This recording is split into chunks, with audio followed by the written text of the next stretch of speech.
अरे ओ दुकानदारों, चलो चलो आज का ऋण निकालो।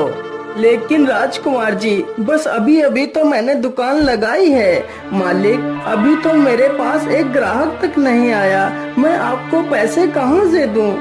अच्छा, मुझे बेवकूफ समझता है, मुझसे चालाकी करता है, सीधी तरह पैसे निकालता है या फिर तेरा सारा सामान नष्ट कर दूं?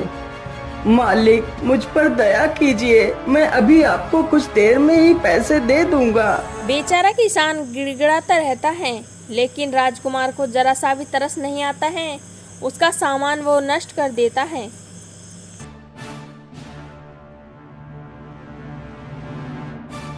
अब बताओ जल्दी से, किस किस को ऋण नहीं देना है? नहीं नहीं मालिक, ये लीजिए ऋण। हाँ हाँ मालिक, मैं तो आपको ऋण देने के लिए आपकी कब से प्रतीक्षा कर रहा था। इस प्रकार सभी दुकानदार ऋण देता है और राजकुमार घोड़े पे सवार होकर वहां से चला जाता है। अरे नहीं नहीं, यह सब कब तक चलता रहेगा? हम लोगों को कुछ ना कुछ तो करना ही पड़ेगा। अरे भैया, मैं तो कहता हूँ हमें महाराज के पास चलना चाहिए, वही हमारी मदद कर सकते हैं।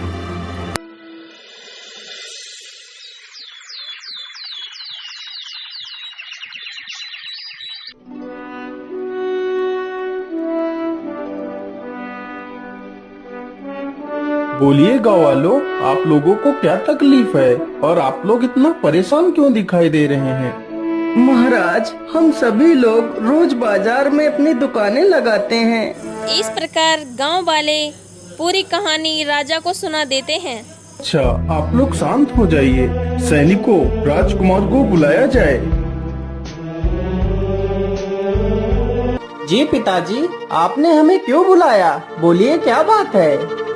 चंद्रवीर, तुम हर रोज गांव वालों से ऋण मांगकर उन्हें क्यों परेशान करते हो? आखिर तुम ऐसा क्यों करते हो? पिताजी, ये सारे गांव वाले बाजार में अपनी दुकानें लगाते हैं, तो इन्हें ऋण तो देना ही पड़ेगा। लेकिन चंद्रवीर, हमने तो आज तक इनसे कोई भी ऋण नहीं लिया, तो फिर तुम इन लोगों से ऋण क्यों मांगते हो? वो पिताजी, मैं इन लोगों से ऋण नहीं चंद्रवीर, आज से तुम इन लोगों से कोई ऋण नहीं मांगोगे, ये मेरा आदेश है। महाराज, आपकी जय हो, आपकी जय हो महाराज। आपने हमें बड़े संकट से बाहर निकाल लिया। ओहो, मेरी तो इस घर में चलती ही नहीं है, मुझे तो कोई कुछ समझता ही नहीं। चलो चलो, कोई बात नहीं, जब मैं महाराज बन जाऊंगा तो इन सब से चुन चुन कर बदला लूंगा। लेकिन ऐसे महल में बैठे बैठे तो मैं परेशान हो जाऊंगा।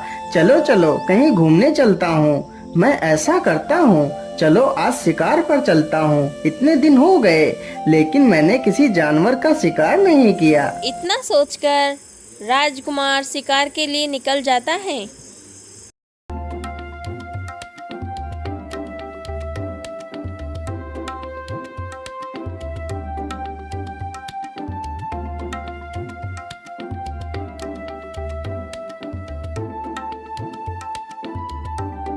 क्या करूं, आज तो शिकार कहीं दिखाई नहीं दे रहा है। मुझे लगता है आज मुझे यहाँ से भी निराश होकर ही लौटना पड़ेगा।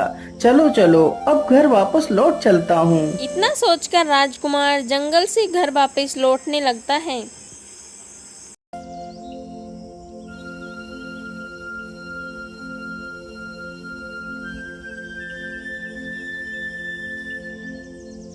अरे वो क्या है? मुझे लगता है वह तो कोई हिरन है। हाँ हाँ, वह हिरन ही है। चलो चलो, जल्दी से इसका शिकार करता हूँ।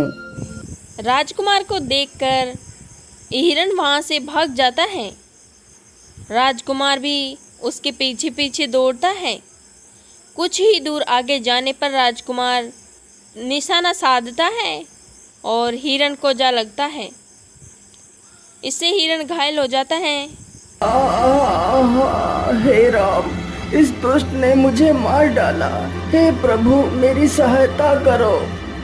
अरे राम राम राम, ये क्या हो गया? ये तो हिरन के वेश में एक साधु था।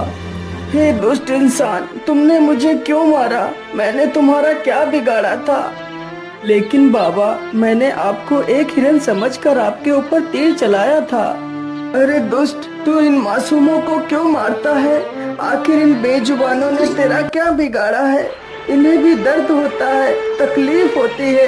तू अपने मनोरंजन के लिए इन बेजुबानों को मारता है। जा, मैं तुझे श्राप देता हूँ, तू भी एक बंदर बन जाएगा। जब तू खुद एक जानवर बनेगा तब तुझे इन जानवरों का दर्द समझ आएगा। बाबा, मुझे क्षमा कर दीजिए बाबा, मुझसे बहुत बड़ी भूल हो गई बाबा। मैं अपने अहंकार में चूर होकर इन मासूमों पर जुल्म ढाता रहा। बाबा, मैंने बहुत सारे पाप किए हैं, पर मुझे क्षमा कर दीजिए बाबा। मैं आज के बाद कोई गलत कार्य नहीं करूँगा। मुझे ये श्राप साधु का वचन सुनकर उसको दया आ जाती है। बेटा, मैं अपना श्राप वापस नहीं ले सकता, लेकिन जब कोई कन्या तुम्हें इसी बंदर रूप में स्वीकार कर तुमसे विवाह करेगी तो तुम्हारा यह श्राप टूट जाएगा और तुम अपने वास्तविक रूप में आ जाओगे। इतना कहकर साधु प्राण त्याग देता है।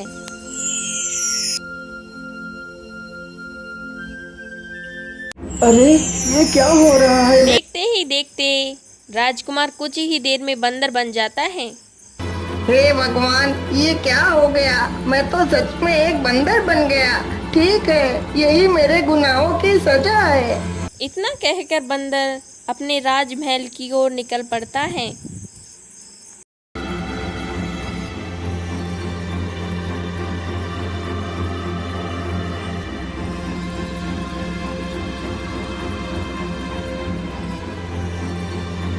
अरे अरे, ये बंदर इधर ही क्यों चला रहा है? अरे भाई, तो इसमें इतना परेशान होने की क्या जरूरत है? आने दो, इसे आने दो। अभी इसके पिछवाड़े पर 4-5 डंडे मारेंगे तो खुद ब खुद यहाँ से भाग जाएगा। अरे ओ मूर्ख बंदर, तू मुंह उठाकर यहाँ कहाँ चला आ रहा है? चल भाग यहाँ से। अरे सैनिक भाई, मैं राजकुमार हूँ, मैं कोई बंदर नहीं हूँ, मुझे अंदर जाने दीजिए। अच्छा, तो एक बंदर हमारा राजकुमार बनेगा? अच्छा ठीक है, मैं एक पल के लिए तुझे अपना राजकुमार मान लूं, लेकिन हमारे उस दुष्ट राजकुमार ने तो हमें कभी भाई नहीं बोला और तू मुझे भाई बोल रहा है। अरे सैनिक भाई, अब मैं बदल चुका हूँ, मैं पहले जैसा नहीं रहा। अरे हाँ हाँ, वो तो हम साफ साफ देख रहे हैं कि तू तो पूरी तरह बदल गया है, एक इंसान से बंदर बन गया है। अरे ओ मूर्ख बंदर, हम लोगों को बेवकूफ बना रहा है, चल भाग यहाँ से। इतना कहकर सैनिक बंदर को 4-5 डंडे मार देते हैं। बंदर वहाँ से भाग जाता है। भगवान, अब मैं क्या करूं? मुझे तो यह सैनिक अंदर घुसने ही नहीं दे रहे हैं। मैं अंदर कैसे जाऊं? मुझे तो बहुत जोर की भूख भी लगी है। इतना सोचकर बंदर वहाँ से चल पड़ता है। बंदर चलते चलते दूसरे राज्य में पहुँच जाता है।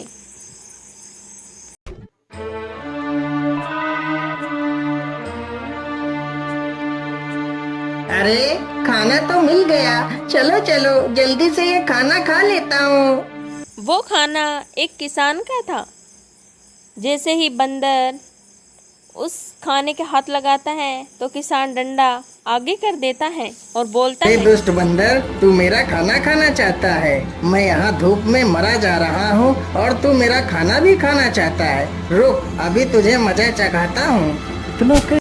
इतना कहकर किसान बंदर को 4-5 डंडे मारता है और वहाँ से भगा देता है। भगवान, मुझे अब अच्छी तरह समझ आ गया है कि बेचारे जानवर कितने कष्ट में अपना जीवन गुजारते हैं। हे भगवान, ऐसी जिंदगी से अच्छा है तो मुझे मौत दे दो।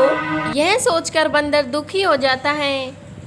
फिर वह देखता है कि एक सुंदर सी स्त्री थाली में पकवान सजाकर कहीं जा रही है। अरे, ये लड़की तो कितनी सुंदर है। काश मैं एक राजकुमार होता और मेरी ये हालत ना हुई होती तो मैं इसी से विवाह कर लेता। लेकिन यह कन्या इतने सुंदर पकवान लेकर कहाँ जा रही है? चलो चलो, इसका पीछा करता हूँ।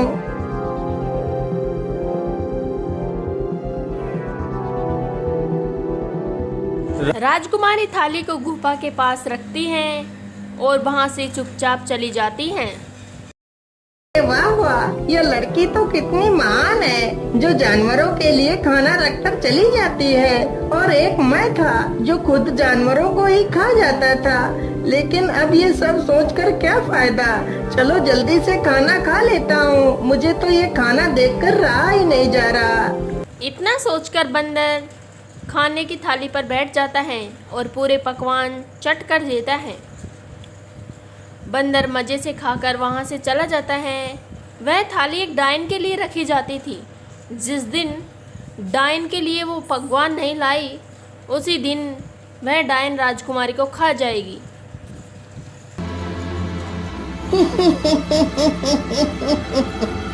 अरे ये क्या, आज तो मेरे लिए भोजन रखा ही नहीं गया और ऊपर से यह खाली थाली रखती। राजकुमारी, आज तू मेरे हाथों से नहीं बच पाएगी। आज मैं तुझे मार कर तेरा मांस खाऊंगी। हे भगवान, तो वह खाना इस डायन के लिए था। ये मैंने क्या कर दिया। अब तो यह डायन उस बेचारी राजकुमारी को मार डालेगी। अब मैं क्या करूं। अरे नहीं नहीं, मैं ऐसा नहीं होने दे सकता। बंदर इतना सोच ही रहा था कि डायन वहाँ पर राजकुमारी को उठा लाती है। अरे राम राम राम, यह डायन तो सच में राजकुमारी को उठाकर ले आई है। चलो चलो, मैं भी इसके पीछे पीछे गुफा में घुस जाता हूँ।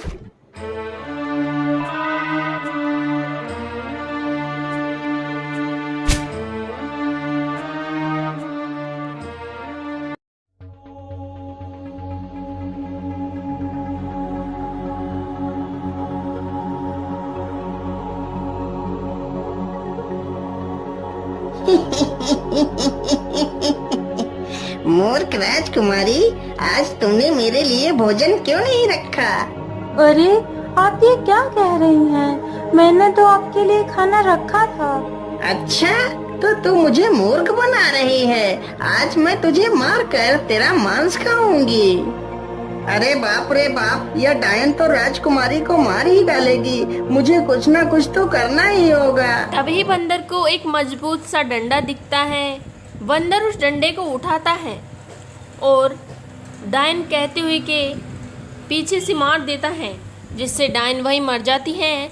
और बंदर राजकुमारी का पिंजरा खोलता है और उसको बाहर निकालकर वहाँ से जाने लगते हैं। अरे ये क्या, गुफा का दरवाजा तो बंद पड़ा है। अब हम बाहर कैसे निकलेंगे? बंदर एक पत्थर उठाता है और दरवाजे पर जोर से मारता है। अरे बंदर भैया, इस प्रकार दरवाजे पे पत्थर फेंकने से कोई फायदा नहीं। ये दरवाजा ऐसे नहीं खुलने वाला। लेकिन तुम कौन हो और तुम इस गुफा में क्या कर रही हो। मेरा नाम मिठभोली है। मैं इस गुफा में उस डायन को मारने आई थी, लेकिन उस ताकतवर डायन को मैं मार ना पाई। लेकिन मिठभोली बहन, तुम इस डायन से बदला क्यों लेना चाहती हो। बंदर भैया, मैं और मेरे पति यही पास के जंगल में एक पेड़ पर घोंसला बनाकर रहते थे। एक दिन की बात है, ये डायन एक हिरन के शिकार के लिए आती है। डायन जैसे ही हिरन पर वार करती है, तभी वह हिरन मेरे पेड़ के सामने से हट जाता है और उस डायन का वार मेरे पेड़ पर पड़ जाता है और पेड़ गिर जाता है, जिसकी वजह से मेरे पति और मेरे अंडे उसी पेड़ के नीचे दबकर मर जाते हैं। उस दिन से मैंने कसम खाई कि मैं इस डायन को मार कर ही दम लूंगी, लेकिन मैं अभी तक उस डायन को मार नहीं पाई। लेकिन मिठभोली बहन, मैंने तो उसे एक डंडे में ही मार दिया। अरे नहीं नहीं बंदर भाई, आपको नहीं पता, वह डायन ऐसे नहीं मरने वाली। वह सिर्फ कुछ देर के लिए बेहोशी की हालत में गई है। अरे मिठभोली, तुम ये क्या कह रही हो। यदि वह डायन मरी नहीं है तो वह डायन फिर कैसे मरेगी। बंदर भाई, जब तक वह मूर्ति नहीं टूटेगी तब तक वह डायन नहीं मरेगी। अरे मिठभोली बहन, तुम किस मूर्ति की बात कर रही हो, मुझे जल्दी से बताओ। बंदर भैया, यदि तुम उस मूर्ति को देखना चाहते हो तो चलो मेरे साथ। मिठभोली तुरंत ही उनको उस मूर्ति के पास ले जाती हैं, जिसमें उस डायन की आत्मा थी। अच्छा, तो तुम सारे चूजे मिलकर मुझे मारने की योजना बना रहे हो। रुको रुको, मैं अभी तुम लोगों को मजा चखाती हूँ। डायन जैसे ही उन पर वार करती हैं तो वो तीनों मूर्ति के सामने से हट जाते हैं और वो वार मूर्ति पर लग जाता है, जिससे डायन जलकर राख हो जाती हैं और फिर वो वहाँ से चले जाते हैं और गुफा का दरवाज़ा अपने आप खुल जाता है। वो बाहर निकल जाते हैं। अरे बंदर, तुम तो कितने बहादुर हो जो तुमने मेरी इस डायन से रक्षा की है। अरे राजकुमारी जी, मैं कोई बंदर नहीं हूँ, मैं एक राजकुमार हूँ। फिर बंदर अपनी सारी कहानी उस राजकुमारी को सुनाता रूप है। तभी बदलेगा जब कोई लड़की मुझे इसी बंदर रूप में स्वीकार कर मुझसे विवाह करेगी। यदि ऐसी बात है तो मैं तुम्हारे साथ विवाह करूंगी। फिर वह राजकुमारी बंदर से विवाह कर लेती है और बंदर थोड़ी देर में राजकुमार में बदल जाता है। वाह राजकुमारी जी, यह तो चमत्कार हो गया। मैं तो वापस अपने वास्तविक रूप में आ गया। फिर वह दोनों अपने राज्य की ओर निकल जाते हैं और खुशी खुशी रहने लगते हैं।